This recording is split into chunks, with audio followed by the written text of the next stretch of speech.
प्रेरणा मिलती है इनकी सेवा को देख करके कि हमें भी अपने मंजिल की ओर आगे बढ़ने के लिए निरंतर प्रयत्नशील होना है। तो सतगुरुदेव से प्रार्थना है यही कि मेरे मालिक, हमारे जीवन का लक्ष्य जो है, जो आपने हमें शब्द बख्शा, जो आपने हमें अनमोल दात बख्शी, इस शब्द के माध्यम से हम आगे बढ़ पाएंगे, लेकिन उसमें आपकी दया की विशेष जरूरत है। आपकी दया के बिना, आपकी कृपा के बिना ये जीव वृत्ति एकाग्र नहीं हो सकती। ये जीव बाहरूनी माया की लपेट में आकर के इतना अस्त और व्यस्त हो चुका है कि ये जान ही नहीं पा रहा कि मेरे जीवन की शांति है कहाँ, मेरी मंजिल है कहाँ, मेरा लक्ष्य है कहाँ।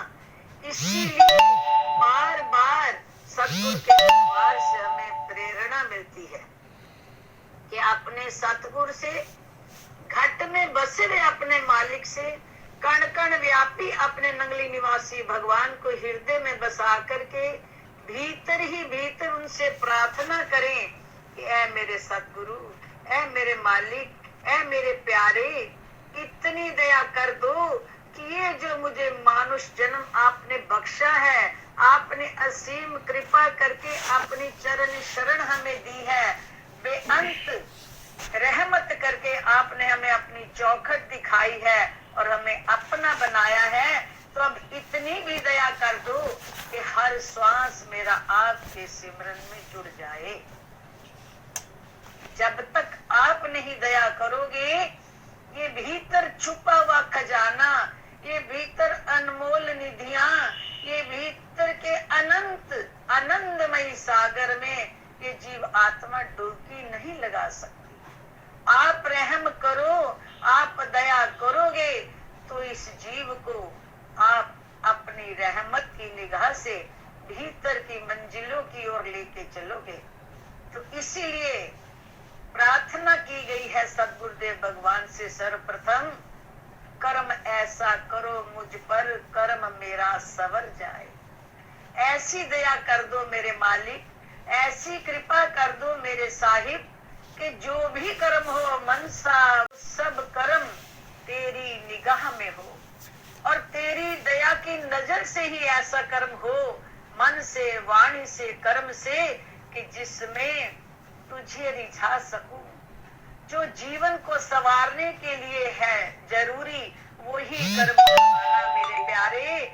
मेरी क्या औकात है कि मैं एक कदम भी चल करके आप तक पहुंच सकूं। ये भी रहमत, ये भी दया आपकी ही है और आपको ही करनी है कि मुझे जीवन के लक्ष्य की ओर आगे बढ़ा सको। इसीलिए प्रार्थना है, कर्म ऐसा करो मुझ पर कर्म मेरा सवर जाए।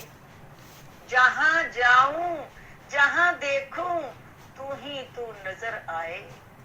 जब जीवन के हर मोड़ पे उनका साथ होता है, जहां हम खड़े हैं वो साया बनकर साथ रहते हैं, जहां जाते हैं वो अंग संग रहते हैं, तो बताओ ये मन, ये वृत्ति, ये ख्याल, ये शरीर, ये कर्म फिर हमें धोखा कैसे दे सके। इनका साथ ही एक ऐसा है जो इस घोर कलिकाल की तमाम लपटों से बचा करके, कलयुग की भयंकर दूषित विचारों से बचा करके, हमें समेट करके अंतर्मुखी कर सकता है। इसीलिए सतगुरु का साया, सतगुरु का साथ, सतगुरु की कृपा, सतगुरु की दया की इतनी ही विशेष जरूरत है। जितनी जीवन निर्वाह करने के लिए श्वास है, उतना ही इस जीव को अपने भीतर के आनंद की प्राप्ति के लिए सतगुरु का भी साया निरंतर चाहिए। क्योंकि बिना गुरु के, जैसे एक छोटा सा बच्चा भी जब हम किसी स्कूल में भेजते हैं, पाठशाला में भेजते हैं, तो उसे अध्यापक की जरूरत पड़ती है। अध्यापक के बिना एक बच्चा भी एक कक्षा से दूसरी कक्षा में नहीं जा सकता। स्कूल में दाखिला लेने के बाद भी टीचर की जरूरत है। सतगुरु की शरण में आने के बाद भी गुरु कृपा की उतनी ही जरूरत है जितनी एक नन्हे से बच्चे को कक्षा में बैठ करके एक सतगुरु की कृपा की, सतगुरु की दया की, अपने मालिक की रहमत की निरंतर उतनी ही जरूरत है जितनी एक अबोध बच्चे को स्कूल में पहुंच जाने पर। तो ये जीवन जो है इनकी दया से ही अपने लक्ष्य की ओर आगे बढ़ सकता है, अपनी मंजिल की प्राप्ति कर सकता है। इसलिए हमें सतगुरु से यही फरियाद करनी है, जहां जाऊं जहां देखूं तू ही तू नजर आए। तेरा साथ होगा, तू पास होगा, तू मुझे निरंतर सामने सम्मुख नजर आता रहेगा तो तेरा सिमरन, तेरी याद मेरे रोम रोम में रम जाएगी। तभी तो मैं अपनी जिंदगानी का करूं श्रृंगार सिमरन से। ये जिंदगी का असली जो श्रृंगार है, ये आत्मा जो सद्गुरुदेव भगवान को प्यारी लगती है। कौन सी आत्मा? जिसने श्रृंगार किया होता है। आत्मा तो सर्वव्यापी है, मेरे सतगुरु सर्वत्र व्यापी हैं और इस आत्मा के भीतर भी वो समाये हैं और आत्मा उन्हीं की अंश है। लेकिन ये सतगुरु को प्यारी कब लगती है, सतगुरु के काबिल कब बनती है? जब इस आत्मा पर सेवा, सिमरन, दया, धर्म और सच्चे प्रेम का श्रृंगार हो जाता है। जब इस आत्मा में सर्वगुण निहित हो जाते हैं तो ये आत्मा अपने प्रीतम की प्यारी बन जाती है। कौन प्रीतम? हृदय में बसे हुए सद्गुरुदेव भगवान, श्री नंगली निवासी भगवान। यही इस जीव की आत्मा के सर्वोसर्वी हैं। लेकिन आत्मा इन तक तभी पहुंच पाती है, ये उनके काबिल तभी बन पाती है जब सतगुरु के बताए हुए नुक्ते पर निरंतर ये प्रयत्नशील रहती है, इसमें एक लगन बनी रहती है। कैसी?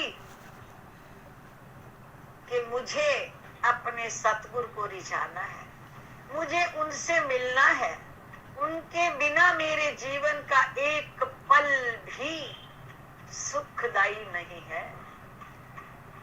जब रोम रोम में अपने सतगुरु की अनुभूति होती है, का साथ मिलता है, सतगुरु का आभास होता है, तो स्वतः ही ये जीव आत्मा भीतर से प्रसन्न चित्त रहती है। कोई ऐसी दुनियावी वस्तु नहीं है, ना ऐसी कोई संसार में दौलत है, ना साइंस के पास ऐसी कोई पढ़ाई है, ना जगत की किसी रचना में ऐसा कोई साधन है जो अंतर जीव आत्मा को प्रसन्न कर सके। संसार के समस्त साधन हमारे शरीर को सुखी करते हैं, हमारे व्यवहार को आगे बढ़ाते हैं।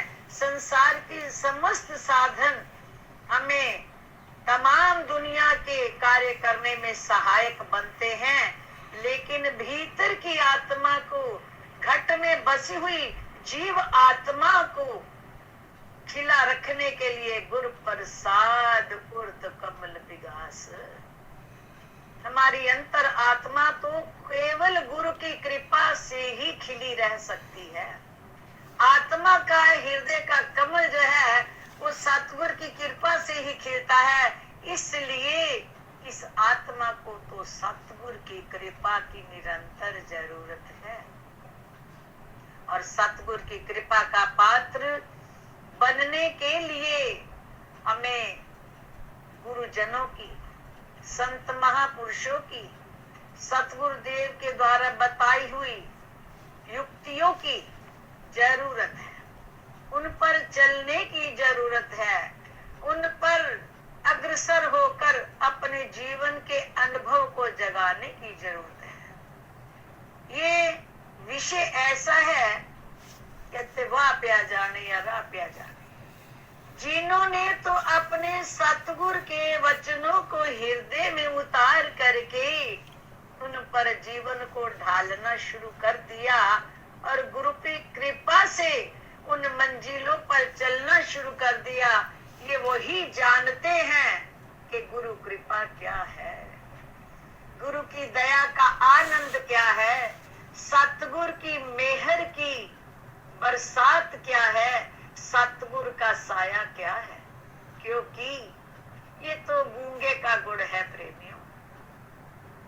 जैसे गूंगा गुड़ खाता है, रस पर बयान नहीं कर पाता, ठीक इसी तरह से जो इस मंजिल के राही हैं, जो सतगुरु के वचनों पर जीवन को भीतर से न्यौछावर कर देते हैं, जो अपने गुरु की इशारों को हृदय में उतार करके जुबान से गूंगे हो जाते हैं, कथनी के काबिल नहीं रहते, लेकिन भीतर ही भीतर आनंद की अनुभूति करते हैं, ये वही जानते हैं कि गूंगे के गुड़ का रस क्या है।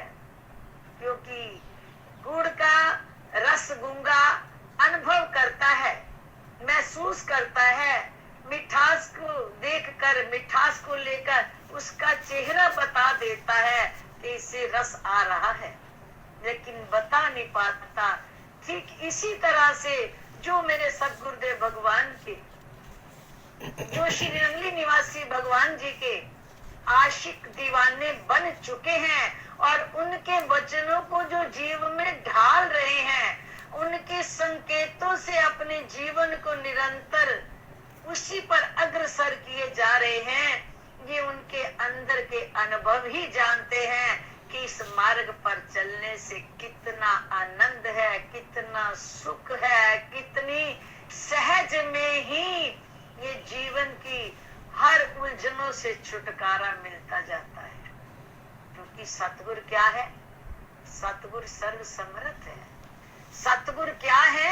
मेरे गुरुदेव भगवान क्या है?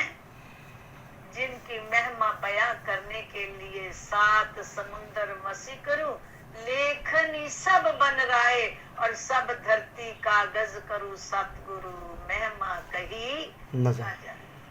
ना सुनाई जा सकती है, ना बताई जा सकती है, ना लिखी जा सकती है। मेरे सतगुरु क्या है? ये बस क्या है? ये यही जानते हैं। ना वेदों ने भी नेति नेति कह करके अपने आप को मूक कर लिया कि सतगुरु की महिमा बयां करने के लिए शब्द नहीं है। तो जिन प्रेमियों ने इस इलाही दरबार से, इस नंगली सरकार से, मेरे श्री दादा गुरुदेव भगवान जी से अपने दिल का रिश्ता जोड़ा है, जिन्होंने इनके मार्ग पर चल करके इनके वचनों को जीवन में ढाला है, ये वही जानते हैं कि इनके हो जाने के बाद जिंदगी क्या बन गई। क्योंकि मेरी जिंदगी में क्या था? तेरी बंदगी से पहले मुझे कौन जानता था? तेरी बंदगी से पहले मैं तो खाक का था, यूं था पेड़े खा रहा था तूफान में जैसे कश्ती, तूने भर दिए हैं मोती। तेरे मिलने के बाद मेरे जीवन के रोम रोम की कीमत पड़ गई। मुझे अपने एक एक श्वास की कीमत समझ आती है। ये जिंदगी क्या बन गई? जो श्वास तुझसे जुड़ जाता है, जो श्वास तेरे शब्द में रम जाता है, वो श्वास कितना सुखदायी हो जाता है, वो पल कितना आनंदमय बन जाता है, वो घड़ियां कितनी सहजता में अपने आप में मगन कर देती हैं। ये अनुभव का विषय है, कथनी का विषय नहीं है। सच में ये आनंद कहीं बाहर से नहीं मिल सकता। हमारे सतगुरुदेव भगवान श्री स्वामी जी महाराज जी ये फरमाया करते थे, जीव तू ब्रह्म स्वरूप है। गुरुवाणी का वाक फरमाकर वो अपने अनमोल प्रवचनों में बड़ी सहजता से समझाया करते थे। और फरमाते थे गुरुवाणी का कथन कि जीव तो ब्रह्म स्वरूप है पर अपना मूल पहचान। जीव तू क्या है? तू ब्रह्म का ही तो रूप है, तू ब्रह्म से अलग नहीं है, तू ही तो ब्रह्म रूप है। पर अपने आप को पहचान तो जान पाएगा कि मैं क्या हूं। ये जीव ही है ब्रह्म रूप, और ये जीव ही है सर्वव्यापी, ये जीव ही है अंतःकरण में उस रूप से मिलकर के एकीकरण कर सकता है। इसीलिए तो इस मानुष जन्म को 84 लाख योनियों से सर्वोत्तम दर्जा दिया गया, क्योंकि किसी भी और योनि में, चर अचर तमाम प्राणियों में किसी में भी ये सामर्थ्य नहीं कि ये जीव अपने रूप को जान सके। तो सुरत क्या है? ये शब्द पर इतनी जब टिक जाती है तो लाख कोस पे गुरु बसे। जब सतगुरु लाखों कोसों की दूरी पर बैठे भी होते हैं तो ये सुरती शब्द के माध्यम से अपने सतगुरु को मिल करके उनसे बातचीत करके पल पल की बात का सवाल का जवाब उनसे लेकर के इस व्यवहार वाली दुनिया में भी हर पल सुखमय हो जाता। आज हम सोचते हैं कि हम सुखी होने के लिए कहाँ जाएं, अपने मन को चिंताओं से मुक्त करने के लिए किसके पास जाएं? ना डॉक्टर के पास हमारे मन को खुशहाल रखने की दवाई है, न माया की सुख सुविधाओं में मन शांत है, न दुनिया के सत्कार और अधिकारों को पाकर ये मन शांत है। सब कुछ है लेकिन ये सब साधन शरीर तक सीमित है। सुख है तो शरीर तक सीमित, अधिकार मिलते हैं तो शरीर को, लेकिन मन फिर भी सब कुछ पा करके कोई ना कोई सूक्ष्म चिंता भीतर ले ही बैठता है। तो इसी मन को, इसी सुरती को ही तो शब्द से बांधना है। कैसे? सतगुरु से प्रार्थना करके, सतगुरु से दया करके, भीख मांग करके, भूख बढ़ानी है, तड़फ बढ़ानी है, बेचैनी बढ़ानी है, व्याकुलता बढ़ानी है। किसकी? सतगुरु के शब्द की, सतगुरु के प्यार की। क्योंकि बिना भूख के हम कहें कि सतगुरु अपने आप कृपा कर दो, नहीं लगता है। उसका मिलन निरंतर सोते जागते उठते बैठते अपने सतगुरु से, शब्द रूपी सतगुरु से मिलन होने लगता है। तो इस जीव को ही कोसों दूर बैठे इस संसार की हर रचना दिखाई देने लगती। क्योंकि हम बोलते हैं ना, पारस और गुरुदेव में बड़ो अंतरो जान, वो तो लोहा कंचन करे और गुरु कर ले आप समान। तो मेरे सतगुरु क्या करते हैं? मेरे सतगुरु, जो जीव मेरे सतगुरु के शब्द को रोम रोम में बसा करके उनके वचनों पर अपनी शुद्ध बुद्ध भूल जाते हैं, हस्ती फना कर देते हैं, जिन्हें आभास ही नहीं रहता कि मैं कुछ हूँ, ऐसी रूहें मेरे सतगुरु से अंदर से इतनी करीब हो जाती हैं कि मेरे मालिक उनसे अपना कोई भी रहस्य नहीं छुपा। जो जगत को एक संकल्प मात्र से चला रहे हैं, जो सृष्टि के इस लोक को नहीं समस्त लोकों को अपने संकेत से नचा रहे हैं, वो ही तो मेरे सतगुरु अपनी उस जीव आत्मा की जो उनमें डूब जाती है, जो उनमें खो जाती है, जो उनके वचनों पर न्योछावर हो जाती है, मेरे सतगुरु अपनी उस जीव आत्मा से अपना कोई भेद नहीं छुपा,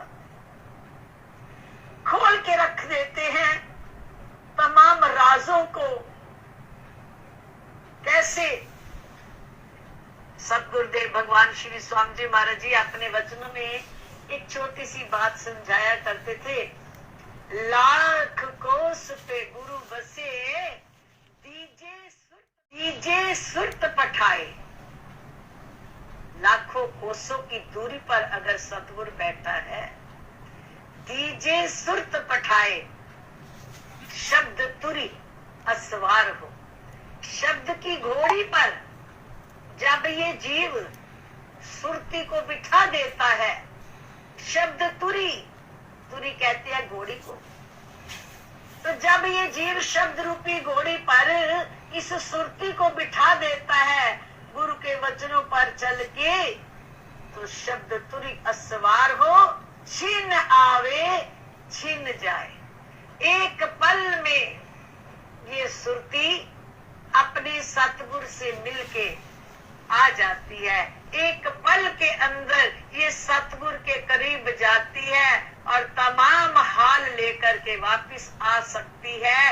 इतनी सामर्थ है गुरु के शब्द पर चलने से। गुरु के वाक्य को हृदय में रोम रोम में रमाने की इतनी शक्ति है कि हमारी सुरती जब शब्द पर टिक जाती है, सुरत कहते हैं ख्याल को, सुरत कहते हैं मन को, सुरत कहते हैं विचारों को। तो जब हम अपने तमाम ख्यालों को केवल और केवल शब्द से बांध देते हैं, सोते जागते उठते बैठते खाते पीते, जब ये सुरती कदमों की आहट में भी सतगुरु के मिले हुए शब्द का अनुभव करती है, एक कदम आगे बढ़ता है तो भी शब्द का आभास होता है, कदम आगे दूसरा बढ़ता है तो भी अंतर आत्मा में शब्द जो चल रहा होता है। जब इस कदर आत्मा शब्द में लय होनी शुरू हो जाती है, तो सुरत क्या है, ये शब्द पर इतनी जब टिक जाती है, होगी भूख होगी तो उस भोजन का रस हम अनुभव कर पाएंगे। तो मेरे सतगुरु ने हमें जो बख्शीश दी है, अपने दरबार में अपने संतों के माध्यम से, अपनी सेवा सिमरन के माध्यम से, तो इस सेवा को, इस सिमरन को भी हम तभी इसमें मगन हो पाएंगे, आनंदित हो पाएंगे, इसका पूरा लाभ तभी उठा पाएंगे जब हमारे अंदर क्या भूख होगी, जब हमारे भीतर एक तड़प होगी, किसकी, कि मुझे मेरे प्रीतम से मिलना है। और ऐसा कब संभव होता है, भूख कब जागती है, जब विश्वास चरम सीमा पर चला जाता है। क्योंकि विश्वास खो जाने पर भी, विश्वास कमजोर हो जाने पर भी, सामने आई हुई दौलत हम हासिल नहीं करते। एक कमरा है जैसे, या एक अलमारी है जिसमें हमने बहुमूल्य कीमती सभी सामान रख दिया, जेवर दौलत सब कुछ, उसे ताला लगा दिया, और घर में समय पर उस सामान की जरूरत है, घर में शादी है या कुछ भी ऐसा विशेष कार्य है, तो पैसा भी चाहिए, जेवर भी चाहिए, सामान भी चाहिए, लेकिन वो ताले में सब कुछ पड़ा है पर चाबी गुम हो गई। चाबी गुम हो जाने पर वो इतना बेशकीमती सामान जो हमने समय के लिए जुटा के रखा हुआ था, तो क्या कि वो समय पर हमें कितनी बेचैनी बढ़ जाती है जब वो चाबी गुम हो जाती है। हमारे सद्गुरुदेव भगवान ने हमें ऐसे अनमोल खजाने दिए, सेवा का, सिमरन का, भक्ति का, सत्संग का, सच्चे प्रेम का। ये ऐसी निधियां हैं, ये ऐसे खजाने हैं, ये ऐसी दौलत है। जब हमारा विश्वास भरपूर होता है तो वो सेवा, छोटी से छोटी सेवा भी हमारे जीवन को इतना रंग जाती है, इतना हमारे कर्मों से हमें बरी कर देती है। जैसे कि एक बच्चा सतगुरु के दरबार में आता है। उस बच्चे की भावनाएं नन्हा सा था, छोटा सा था। तो घर की अवस्था क्या थी कि छोटी सी दुकान थी, उसमें माता बैठती थी, पिताजी भी। तो एक छोटे से डिब्बे में टॉफियां रखी हुई, बिस्कुट रखे होते थे और छोटा छोटा सामान 2 रुपए 1 रुपए वाला रखा होता था। छोटी सी दुकान घर पर खोली हुई थी। तो बड़ी मुश्किल से सुबह से लेकर रात तक बैठने पर इतना ही धन हाथ में आता जिसमें वो घर का आटा आ जाए, जरा सी दाल आ जाए और एक टाइम खाना बन जाता था, परिवार आराम से खा लेता था। तो गुरु महाराज की कृपा से सहयोग ऐसा बना, उस परिवार का गुरु दरबार से जब मिलन हुआ, सत्संग में आए, तो कुदरती श्री गुरु महाराज जी के अप्रैल के निर्वाण दिवस का भंडारा था। हमारे आगे कोई 36 प्रकार के व्यंजन भी रख देता है, तो हम उन व्यंजनों को मुंह में डालते भी है किसी के कहने पर स्वाद नहीं ले पाते, क्योंकि भूख नहीं है। जब तक तड़प नहीं होती, जब तक भूख नहीं होती, जब तक बेचैनी नहीं होती, तो सतगुरु कृपा भी करते हैं तो हम सजे हुए भोजन के थाल से भी रस नहीं ले पाते। तो सतगुरु ने दया की तो हमें ये दरबार मिला। सतगुरु ने रहमत की तो हमें अच्छे संस्कारों से इनकी चौखट पर आने का सुअवसर मिला। और उससे बढ़कर कृपा की सतगुरु ने हमें अनमोल खजाना दिया शब्द का, और विशेष कृपा करके हमें ये दरबार मिला। लेकिन इतनी कृपा पाकर भी ये समाज के सामने, अर्थात तमाम भोजन की 36 प्रकार के व्यंजनों की थाली हमारे आगे आ गई, ये गुरु कृपा। लेकिन उसकी रस की अनुभूति जीव कब ले सकता है? उस 36 प्रकार के व्यंजन, अर्थात जो कुछ भी हमें मेरे सतगुरु से मिला है, उसमें सुख की अनुभूति कब होगी? जब हमें भूख होगी। किसकी? सतगुरु के मिलन की। जब हमें तड़प होगी उसके प्यार की, जब हमें बेचैनी होगी उसके करीब जाने की, जब हमारे अंतर मन में एक व्याकुलता होगी अपने प्रीतम से सच्चे आनंद को पाने की, अंतःकरण के आनंद को पाने की, जब व्याकुलता होगी, तड़प होगी, भूख होगी, तो उस भोजन का रस हम अनुभव कर पाएंगे। तो मेरे सतगुरु ने हमें जो बख्शीश दी है, अपने दरबार में, अपने संतों के माध्यम से, अपनी सेवा सिमरन के माध्यम से, तो इस सेवा को, इस सिमरन को भी हम तभी इसमें मगन हो पाएंगे। गुरु महाराज जी के अप्रैल के निर्वाण दिवस का भंडारा था। जैसे कि भंडारे के लिए आवाज दी गई, गुरु महाराज जी का भंडारा है और प्रेमियों बड़े ऊंचे मुकद्दर से ये सेवा मिलती है। तो जिन प्रेमियों को भी तड़प है अपना भाग्य चमकाने की, वो गुरु दरबार की सेवा में आए और देखें कि सेवा कैसी किस्मत बदल देती है। तो उन बच्चों ने जब ये सत्संग में सुना, कहने लगे भाई जी कब की सेवा है, हमें आज्ञा दे, हम भी आए। अब भीतर की अवस्था उनको पता थी, हमारे घर की कैसी अवस्था चल रही है। तो भूख थी कि हमारे जीवन का निर्वाह सुंदर हो जाए। तो बच्चा सेवा में आया। सेवा जब 10-15 दिन सेवा सतगुरु दरबार में मिली और सेवा की, तो सेवा के बाद घर जाते ही उसकी पढ़ाई में इतनी तरक्की हो गई कि बच्चे का विश्वास बढ़ता चला गया। अच्छे नंबरों से पास होने से फीस माफ हो गई, स्कूल से सब कुछ मिल गया फ्री में, तो भाव बढ़ गया। फिर ये भाव बढ़ते बढ़ते हर वक्त ये इंतजार रहती कि कब गुरु महाराज के घर की सेवा का समय आएगा तो हमने सेवा पे जाना है। अक्सर बच्चा फोन करके पूछता तो सेवा पे पहुंच जाता।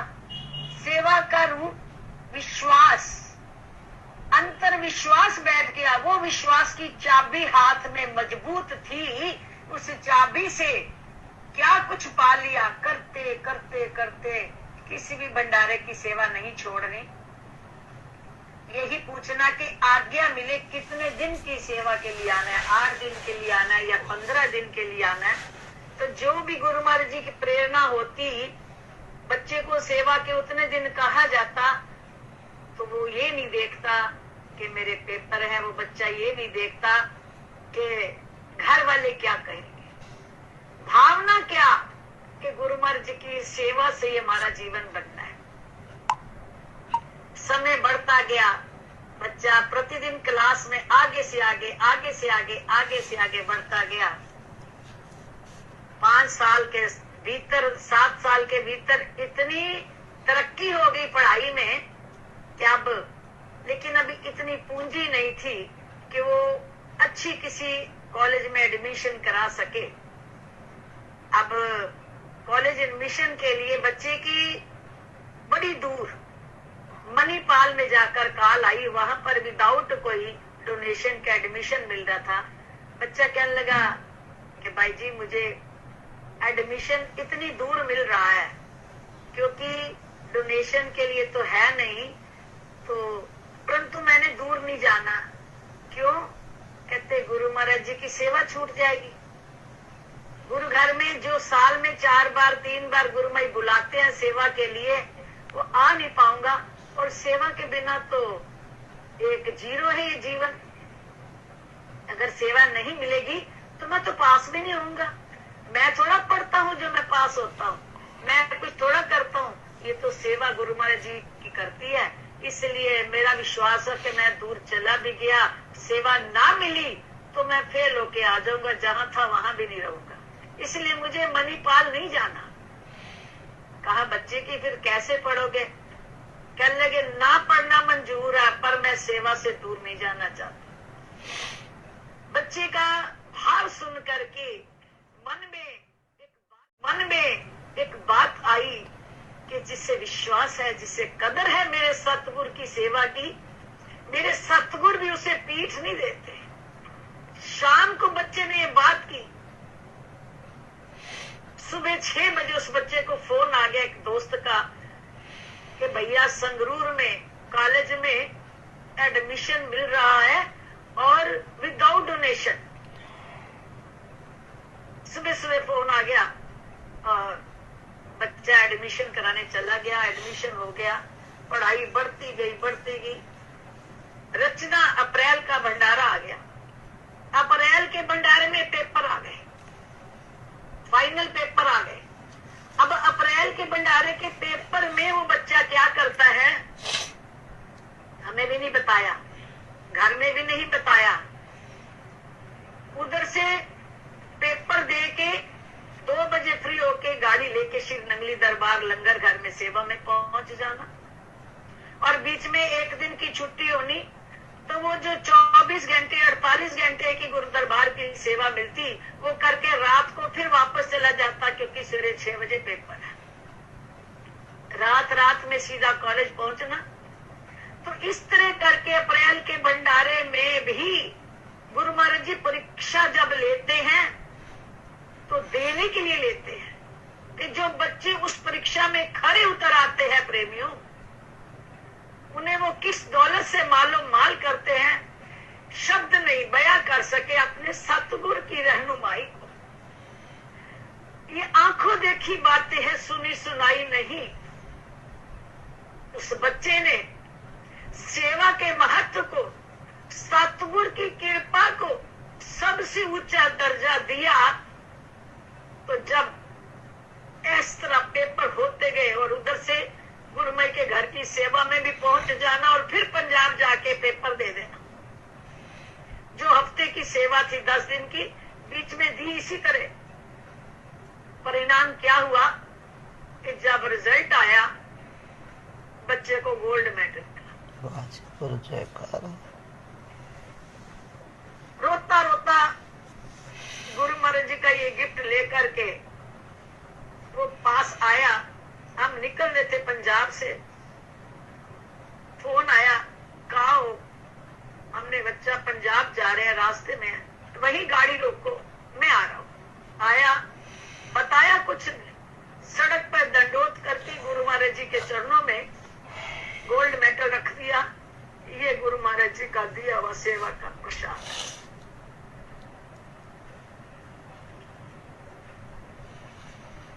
ये वो दरबार है जिसे अनुभव करके ही जाना जा सकता है, सुन के नहीं। जब हम इस सतगुरु की कृपा को, अपने सतगुरु की सेवा की, अपने सतगुरु के शब्द की कदर करते हैं, तो प्रेमियों सच कहा, जो तू आवे एक पग तो मैं पग आऊं 60, जो तू ना आवे एक पग तो मैं लोहे की लाट। जो मेरे सद्गुरुदेव भगवान के लिए एक कदम आगे बढ़ करके अपनी हस्ती मिटाते हैं, ये उस पर क्या न्यौछावर कर देते हैं, ये उसे क्या से क्या बना देते हैं, शब्द नहीं बयां कर सके। इनके एक निगाह से एक जीव की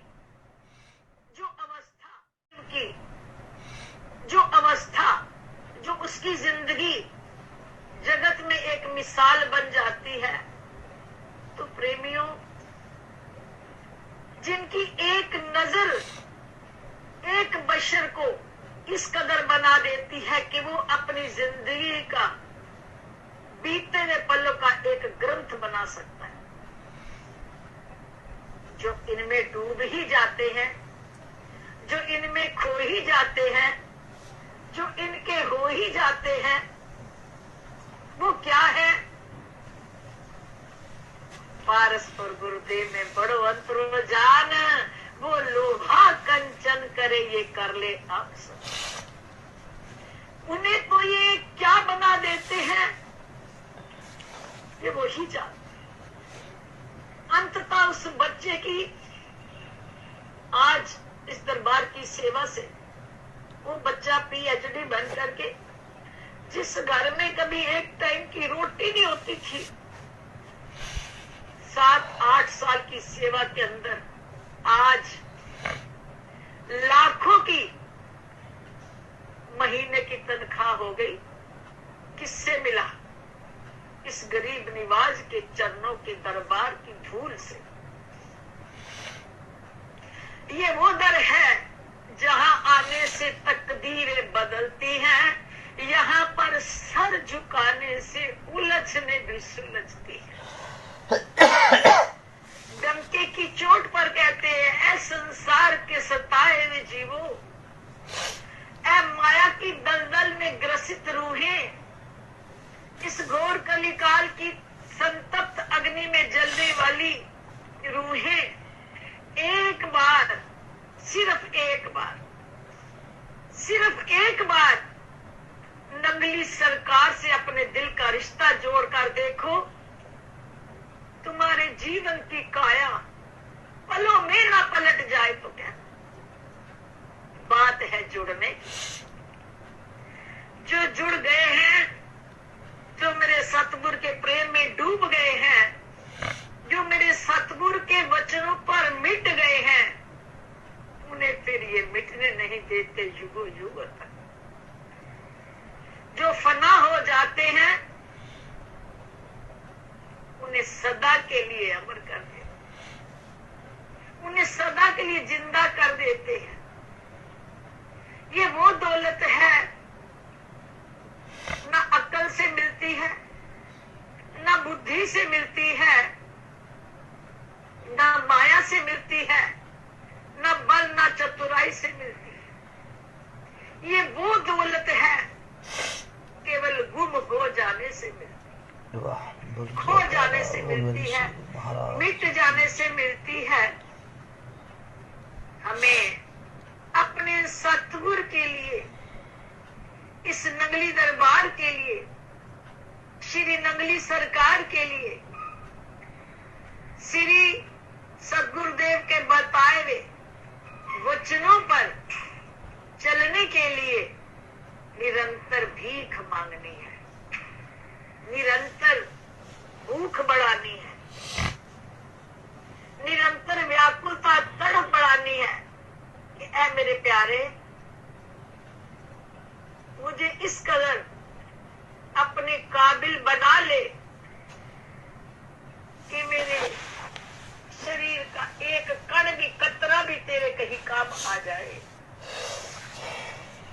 क्योंकि इससे बढ़कर के इस संसार में मेरा ऊंचा मुकद्दर नहीं होगा अगर नंगली दरबार की धूल का एक कण भी मुझे तू अपने दरबार की गलियों का बना लेगा।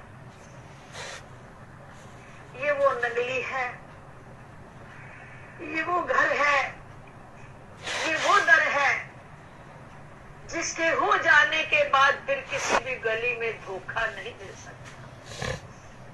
ना ये जीव फिर कहीं फंस पाएगा क्योंकि सतगुरु का साया साथ हो जाता है, ना ये कहीं अड़ पाता है क्योंकि सतगुरु कदम कदम पर साथ होते हैं। परंतु बिना भूख के नहीं मिलता है, बिना तड़प के ना सेवा मिलती है, ना बिना व्याकुलता के इस दरबार में आना नसीब होता है, और ना अंदर से बेचैनी के बिना इनकी करीबी मिलती। लगता है दुनिया वालों को कि ये पागल है, लेकिन उनसे पूछ के देखो, उन जैसा कोई शख्स अनुभूति इतना मस्त कर देती है, इतना मगन लगती है, इतना बेखबर कर देती है कि जीवन स्वयं में एक नशा बन जाता है। कहा जाता है काटे अंदर सब वस्तु बाहर का चुराई। ठीक कहा वाणी ने। वाणी का वो शब्द अनमोल शब्द है, काटे अंदर सब वस्तु है बाहर कछु नाई, बाहर खोजे परम पुलाई।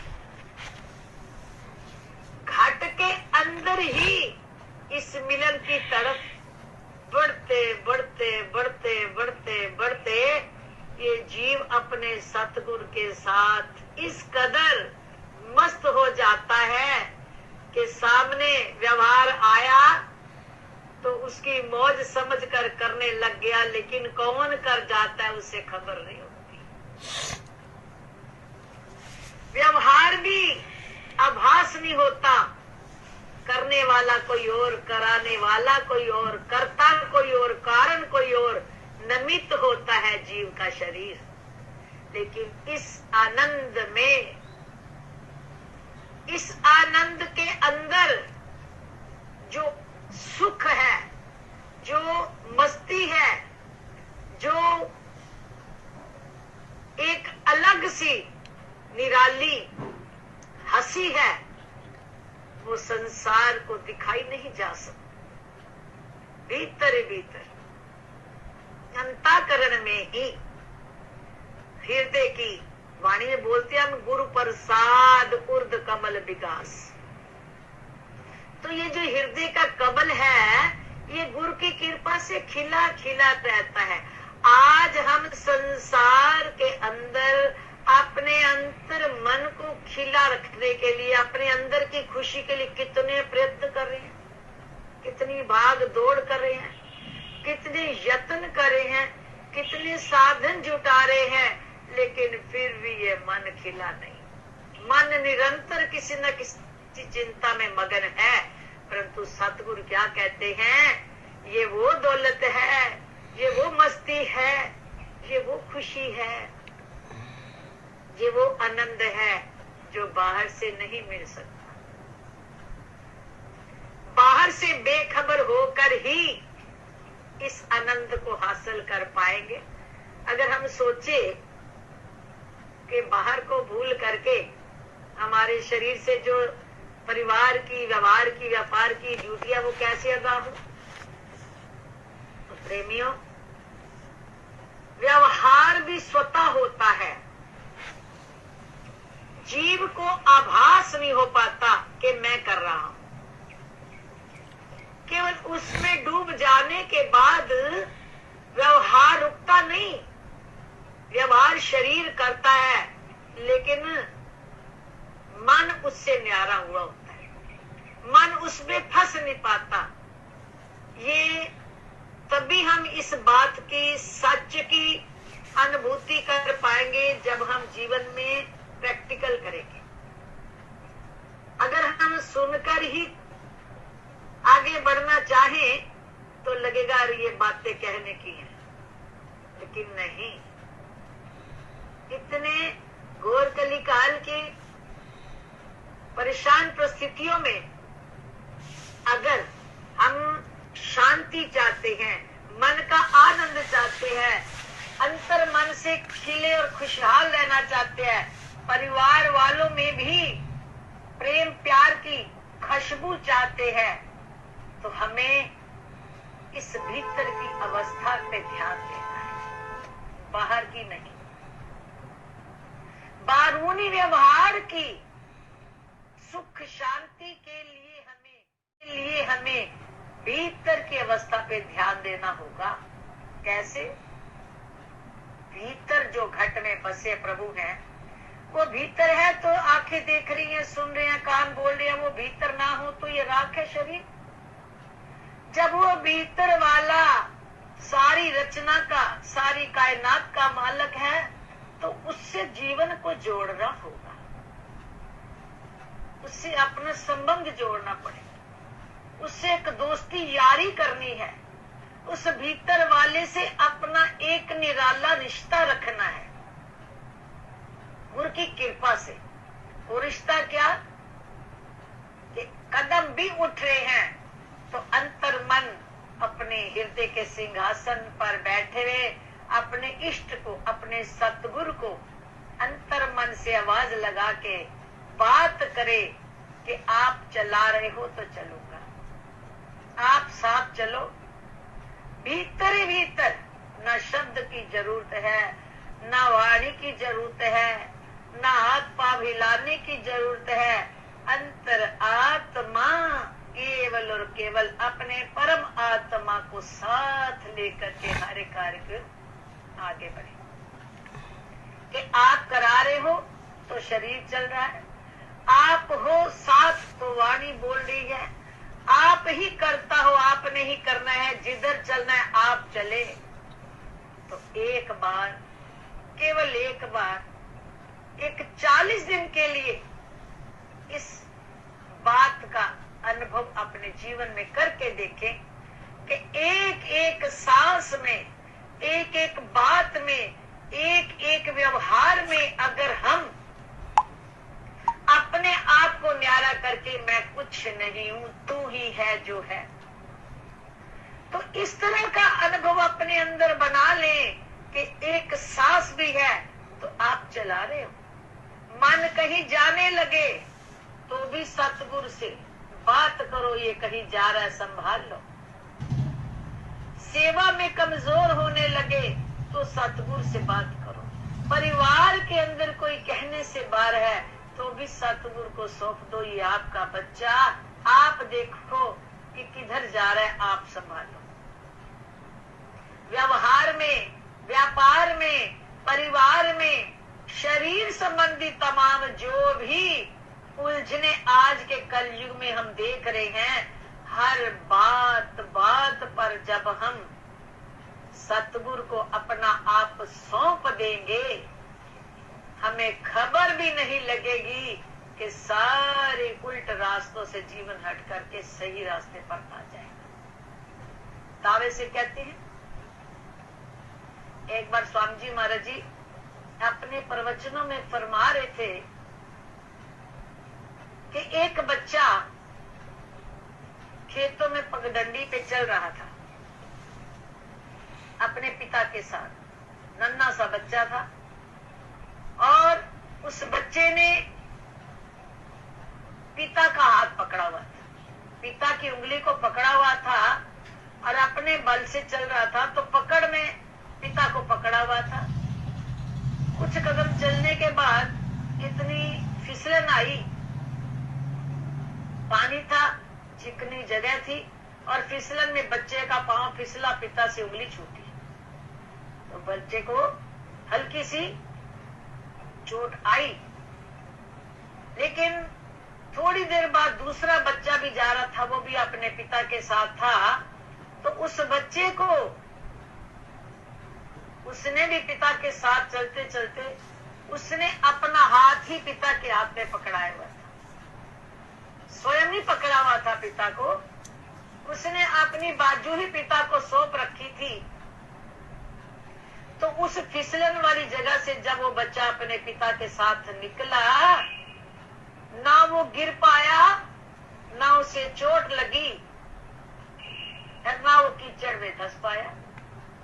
दूर खड़े एक राहगीर ने जब देखा तो कहने लगा कि वो भी बच्चा था, उसके साथ तो उसका पिता था, पर वो कैसे गिर गया, फिसल गया और कीचड़ से भरा, और ये बच्चा भी पिता के साथ था, तो जरूर उसके पिता की गलती है।